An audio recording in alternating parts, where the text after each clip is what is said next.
এখন পর্যন্ত তো সেকেন্ড রাউন্ড গণনা শেষ হয়েছে, থার্ড রাউন্ড শুরু হবে, 10 রাউন্ড হবে রামনগরের গণনা। তো আমরা আগে যা বলেছি তাই, আমরা রিপোর্ট চেয়েছিলাম এই কেন্দ্রে, তা তো হয়নি। স্বাভাবিকভাবে যারা ভোট দিয়েছেন তাদের ভোট, যারা ইন্ডিয়া মঞ্চের পক্ষে ভোট দিয়েছেন সেই ভোট গুনতে এসেছে। এটা মানুষের যতজনই পেরেছেন বাধা বিপত্তি অগ্রাহ্য করে গিয়ে ভোট দিয়েছেন সাহসিকতার সঙ্গে। এখন জাস্ট সেকেন্ড রাউন্ড, আমি তো বলার সময় আসে, অভিনন্দন জানাই তাদের যারা দিতে পেরেছে। বাকিটা ওয়েট করে দেখি কি হয়। এখন এই পরিবেশটা কিরকম?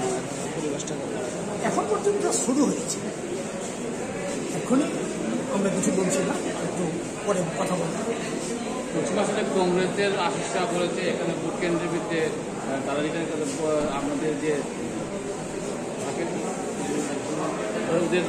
বের করে দেওয়া হচ্ছে, এটা উনি যেটা বলেছেন এটা আমি দেখিনি।